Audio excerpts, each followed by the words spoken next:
Serius banget tuh bacanya. Skripsi ya? Atau lu lagi nyari ikut sama TV ya? Kamu lagi galau kali. Ya sumpah, ini beda tau. Lu apa bedanya?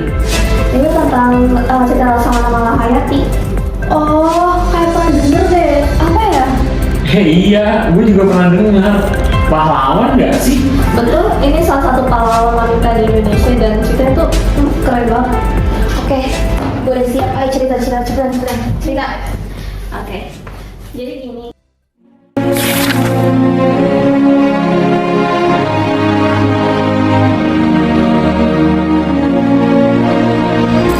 Beliau lahir di Aceh tahun 1550 di kalangan bangsawan dan juga militer.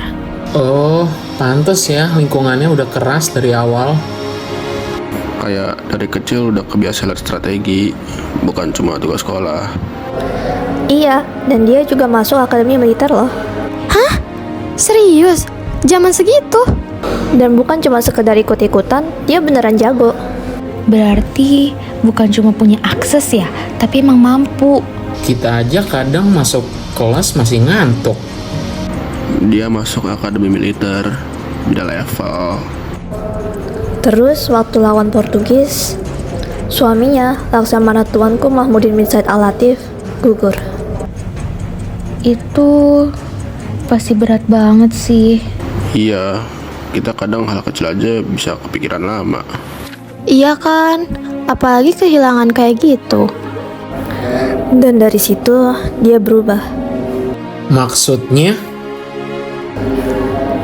Dia bikin pasukan perempuan yang namanya Inong Bale. Isinya janda para pejuang sekitar 2000 orang. Jadi mereka nggak berhenti di sedihnya ya?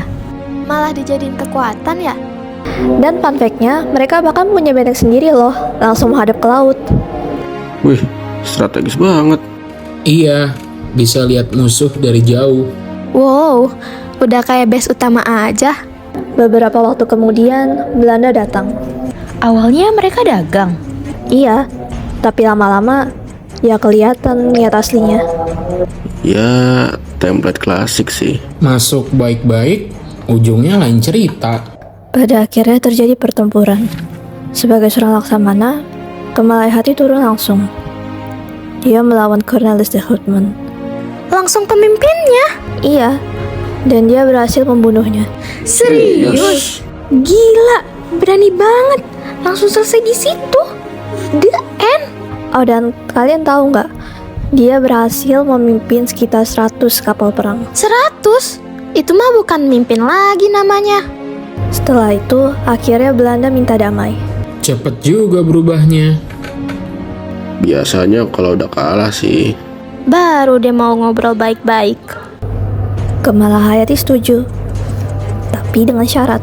Syarat? Apa aja tuh? Bebaskan tawanan, minta maaf, dan bayar ganti rugi. Langsung jelas. Nggak muter-muter ya. To the point banget ya syaratnya. Dan mereka harus membayar 50.000 gulden. Yang kalau dikonversi jadi rupiah sekarang, berarti itu sekitar 495 juta rupiah. 50 gulden? Wow, itu besar banget sih. Kemalahayati wafat pada tahun 1615 dan akhirnya diakui sebagai pahlawan nasional di tahun 2017. Agak telat sih, tapi ya mau gimana lagi? Tetap penting. Ya udahlah Hindri, nggak apa-apa. Yang penting kan kita sekarang lebih tahu dan cerita itu nggak bakal hilang. Melalui video lentara ini, kami ingin memperkenalkan sosok Kemalahayati yang jarang dikenal, namun memiliki perjuangan nyata bagi bangsa Indonesia. Keberanian, integritas, cinta tanah air, dan semangat juang yang tinggi dalam mempertahankan Kesultanan Aceh diharapkan dapat menginspirasi generasi muda untuk mencintai Indonesia lebih dalam lagi. Kemalahayati bukan hanya dikenal sebagai sosok perempuan pemberani, tetapi juga sebagai pemimpin armada laut pertama di dunia Islam yang menunjukkan bahwa perempuan memiliki peran besar dalam sejarah perjuangan bangsa. Ketegasannya dalam memimpin serta keberaniannya dalam menghadapi musuh menjadi bukti bahwa kekuatan tidak hanya berasal dari fisik, tetapi juga dari keyakinan dan tekad yang kuat untuk membela kebenaran.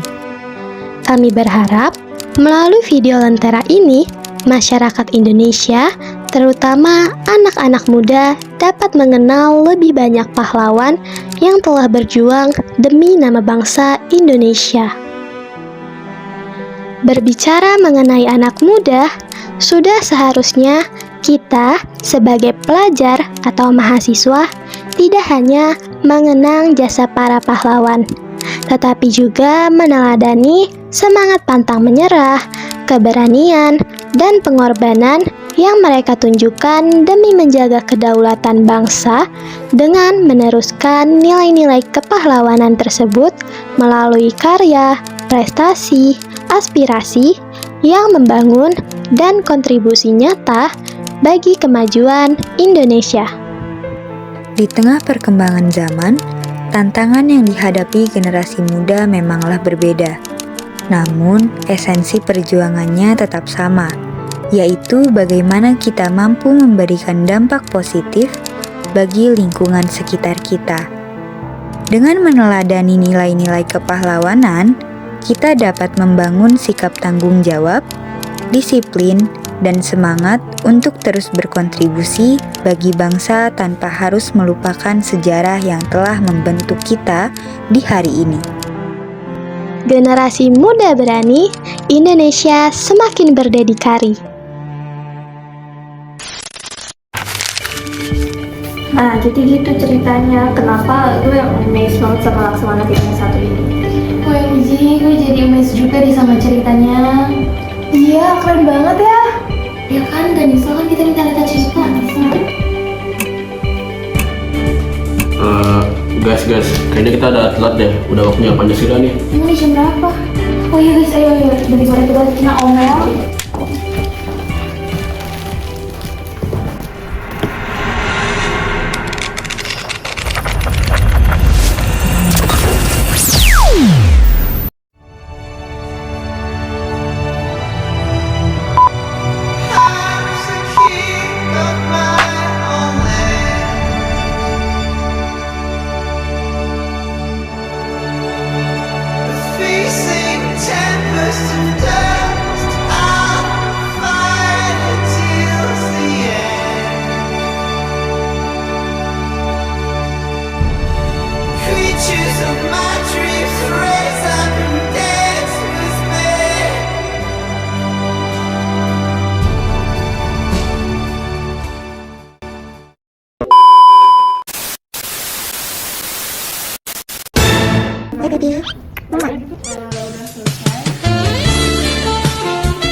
Meanwhile,